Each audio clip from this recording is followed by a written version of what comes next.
Hi all, welcome back to Gayatri with Naksha logs.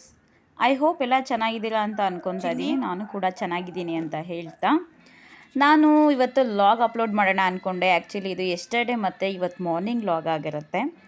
ಏನಾಯಿತು ಅಂತ ನಾನು ಇಲ್ಲಿ ಹೇಳ್ತಾ ಇದ್ದೀನಿ.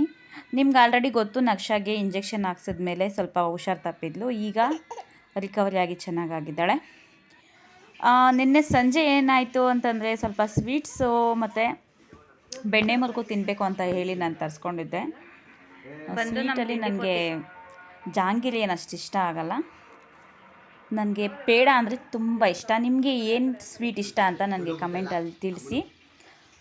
ನೆಕ್ಸ್ಟು ಸಂಜೆ ಏನು ಅಡುಗೆ ಮಾಡೋದು ಅಂತ ಯೋಚನೆ ಮಾಡ್ತಾ ಇರ್ತೀವಲ್ಲ, ಅದು ನಿಮಗೆ ಗೊತ್ತು. ಇದಕ್ಕೆ ಬೇಳೆ ಇಟ್ಕೊಂಡಿದ್ರು, ಅದನ್ನೇ ಮಾಡೋಣ ಅಂತ ಹೇಳಿ. ಆಮೇಲೆ ಇದು ಏನು ಕಾಯಿ ಅಂತ ನಿಮ್ಗೆ ಗೊತ್ತಿದ್ರೆ ಕಮೆಂಟ್ ಮಾಡಿ. ಇದು ಏನು ಅಂತಲೂ ಕಮೆಂಟ್ ಮಾಡಿ ನನಗೆ. ಇದು ನೆಕ್ಸ್ಟು ಸಂಜೆ ಟೈಮಲ್ಲಿ ಟೀ ಕಾಫಿ ನಾರ್ಮಲಾಗಿ ಎಲ್ಲರೂ ಕುಡಿತಾರೆ. ಅವ್ರಿಗೆಲ್ಲ ಟೀ ಮಾಡಿ ಕೊಟ್ಟೆ. ಬಟ್ ನಾನು ಟೀ ಕುಡಿಲಿಲ್ಲ, ಯಾಕಂದರೆ ಇಲ್ಲಿ ತುಂಬ ಸ್ವೀಟ್ಸ್ ಇತ್ತು, ತಿಂಡಿ ಎಲ್ಲ ಇತ್ತು ಅಂತ ಹೇಳಿ ನನಗೆ ಟೀ ಕಡೆ ಜ್ಞಾನ ಹೋಗಲಿಲ್ಲ ಫ್ರೆಂಡ್ಸ್. ತುಂಬ ಜನ ನನ್ನ ಚಾನಲ್ನ ಸಬ್ಸ್ಕ್ರೈಬ್ ಮಾಡದೆ ವಾಚ್ ಮಾಡ್ತಾ ಇದ್ದೀರಾ. ಪ್ಲೀಸ್ ಸಬ್ಸ್ಕ್ರೈಬ್ ಮಾಡ್ಕೊಳ್ಳಿ. ನನ್ನ ಎಲ್ಲ ವೀಡಿಯೋಸ್ ಅಪ್ಡೇಟ್ಸು ನಿಮಗೆ ಸಿಗುತ್ತೆ.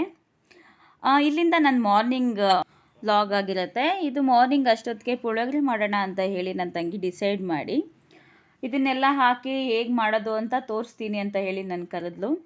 ಸೊ ನಾನು ಪಾಪುಗೆ ಸ್ವಲ್ಪ ಸ್ನಾನ ಎಲ್ಲ ಮಾಡಿಸಿ ರೆಡಿ ಮಾಡಿಬಿಟ್ಟಿದ್ದೆ. ಅದನ್ನು ಕೆಲಸ ಎಲ್ಲ ಮುಗಿಸಿದ್ಮೇಲೆ ಅವಳು ಮಲಗಿದ್ಲು ಅಂತ ಹೇಳಿ ನಾನು ಕಿಚನ್ ಕಡೆ ಹೋದಾಗ ಅವಳು ಅವಳದೇ ಆದ ಸ್ಟೈಲಲ್ಲಿ ಪುಳಿಯೋಗರೆನ ಮಾಡ್ತಾಯಿದ್ಲು. ಇದೇನು ಸ್ಪೆಷಲು ಅಂತಂದರೆ ಹುಣಸೆಹಣ್ಣು ಹುಳಿ ಮತ್ತು ಪುಳಿಯೋಗರೆ ಪೌಡರ್ ಎರಡೂ ಫಸ್ಟು ಬಾಣಲಿನಲ್ಲಿ ಹಾಕ್ಕೊಂಡು ಅವಳು ಬೇಯಿಸ್ಕೊತಾ ಇದ್ದಾಳೆ. ಅದಕ್ಕೊಂದು ಸ್ವಲ್ಪ ಉಪ್ಪು ಹಾಕ್ಕೊಂಡು ಅದನ್ನು ಸ್ವಲ್ಪ ಮಿಕ್ಸ್ ಮಾಡಿಕೊಂಡು ಆಮೇಲೆ ಅದಕ್ಕೆ ಇಟ್ಕೊಂಡಿದ್ಲು. ಏನು ಇಟ್ಕೊಂಡಿದ್ಲು ಅಂತಂದರೆ ಎಕ್ಸ್ಟ್ರಾ ಕಡಲೆಬೀಜ, ಕಡಲೆಬೇಳೆ, ಕರಿಬೇವಿನ ಸೊಪ್ಪು ಇದನ್ನೆಲ್ಲ ಫ್ರೈ ಮಾಡಿ ಸಪ್ರೇಟಾಗಿ ಇಟ್ಕೊಂಡಿದ್ಲು. ಈ ಥರ ಮಾಡಿದ್ರೆ ಡಿಫ್ರೆಂಟಾಗಿ ಚೆನ್ನಾಗಿರುತ್ತೆ ಅಂತ ಹೇಳಿ ನೋಡಿ ಏನೇನು ಹಾಕ್ತಾಯಿದ್ದಾಳೆ. ಒಣಮೆಣ್ಸಿನ್ಕಾಯಿ, ಬೆಳ್ಳುಳ್ಳಿ, ಕರಿಬೇವಿನ ಸೊಪ್ಪು, ಉದ್ದಿನಬೇಳೆ, ಕಡಲೆಬೇಳೆ, ಕಡಲೆಬೀಜ ಇಷ್ಟನ್ನೆಲ್ಲ ಹಾಕ್ಕೊಂಡಿದ್ದಾಳೆ. ಆಮೇಲೆ ಉಪ್ಪೆಲ್ಲ ಕರೆಕ್ಟಾಗಿದೆಯಾ ಅಂತ ಟೇಸ್ಟ್ ಮಾಡಿದ್ಲು ಅವಳು. ಸ್ವಲ್ಪ ಉಪ್ಪು ಕಡಿಮೆ ಇದೆ ಅಂತ ಹೇಳಿ ಅದನ್ನು ಹಾಕಿದ್ಲು ಸ್ವಲ್ಪ. ನೆಕ್ಸ್ಟ್ ಇದೆಲ್ಲ ಆದಮೇಲೆ ಅನ್ನ ಸ್ವಲ್ಪ ಬಿಸಿ ಇರುತ್ತೆ, ಅದನ್ನು ಆರಕ್ಕೆ ಇಟ್ಕೊಬೇಕು ಅಂತೇಳಿ ಆರಕ್ಕೆ ಇಟ್ಕೊಂಡಿದ್ಲು. ಪಕ್ಕದಲ್ಲಿ ಇದಕ್ಕೆ ಚಟ್ನಿ ಬೇಕು ಅಂತ ಕೇಳ್ತಾ ಇರ್ತಾರೆ ನಮ್ಮಪ್ಪ ಯಾವಾಗ್ಲೂ. ಅದಕ್ಕೆ ಅವ್ರಿಗೋಸ್ಕರ ನಾವಿಲ್ಲಿ ಚಟ್ನಿನೂ ಕೂಡ ರೆಡಿ ಮಾಡಿ ಇಟ್ಕೊಂಬಿಟ್ಟಿದ್ವಿ.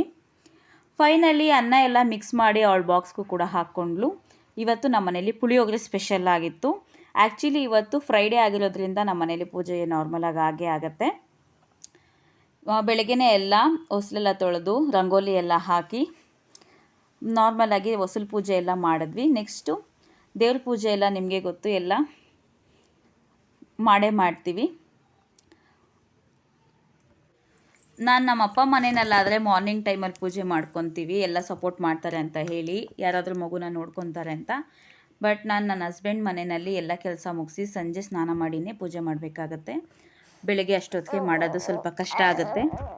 ಬೆಳಗ್ಗೆ ಎದ್ದು ಪಾಪುಗೆ ಸ್ನಾನ ಎಲ್ಲ ಮಾಡಿಸಿ ಅವಳು ತಿಂಡಿ ಎಲ್ಲ ಮಾಡಿಸಿ ಅವಳು ಸಿರಪ್ಪು ಅದೆಲ್ಲ ನೋಡಿ ಮಾಡೋ ಅಷ್ಟೊತ್ತಿಗೆ ತುಂಬ ಟೈಮ್ ಆಗೋಗ್ಬಿಡುತ್ತೆ ನಮಗೆ ಕೆಲಸಗಳ ಮಧ್ಯದಲ್ಲಿ. ದೇವ್ರಿಗೆ ಟೈಮ್ ಕೊಡೋಕ್ಕಾಗಲ್ಲ. ಸಂಜೆ ಟೈಮಲ್ಲಿ ಫುಲ್ ಎಲ್ಲ ಕೆಲಸ ಆಗಿ ಫ್ರೀ ಆಗಿರ್ತೀವಿ ಅಂತ ಹೇಳಿ ನನ್ನ ಹಸ್ಬೆಂಡ್ ಮನೆಯಲ್ಲಿ ಸಂಜೆ ಟೈಮಲ್ಲಿ ಗೋಧೂಳಿ ಟೈಮಲ್ಲಿ ನಾನು ಪೂಜೆ ಮಾಡ್ತೀನಿ. ಎರಡೂ ಟೈಮು ಈಕ್ವಲ್ಲೇ ಒಳ್ಳೆಯದಾಗತ್ತೆ ಯಾವ ಟೈಮಲ್ಲಿ ಮಾಡಿದ್ರೂ. ಎಲ್ಲ ಆದಮೇಲೆ ಕಾಫಿ ಮಾಡೋಣ ಅಂತೇಳಿ ಸ್ವಲ್ಪ ಕಾಫಿ ಮಾಡ್ಕೊಂಡು ಕುಡಿದ್ವಿ. ಹಾಗೆ ಇದಕ್ಕೆ ಬೇಳೆ ಸಾಂಬಾರು ಮಧ್ಯಾಹ್ನಕ್ಕೆ ಮಾಡೋಣ ಅಂತ ಹೇಳಿ ಎತ್ತಿಟ್ಕೊಂಡಿದ್ವಿ ಬೇಳೆನ. ಆ ಬೇಳೆನ ಹಾಕಿ ಸ್ವಲ್ಪ ಇದಕ್ಕೆ ಬೇಳೆ ಸಾಂಬಾರು ಮಾಡ್ಕೊಂಡ್ವಿ. ಇದು ನನ್ನ ವ್ಲಾಗ್ ಆಗಿತ್ತು. ಸಪೋರ್ಟ್ ಮಾಡಿ ಫ್ರೆಂಡ್. ತುಂಬ ಜನ ಸಬ್ಸ್ಕ್ರೈಬ್ ಮಾಡಿಲ್ಲ, ಸಬ್ಸ್ಕ್ರೈಬ್ ಮಾಡ್ಕೊಳ್ಳಿ. ಬಾಯ್.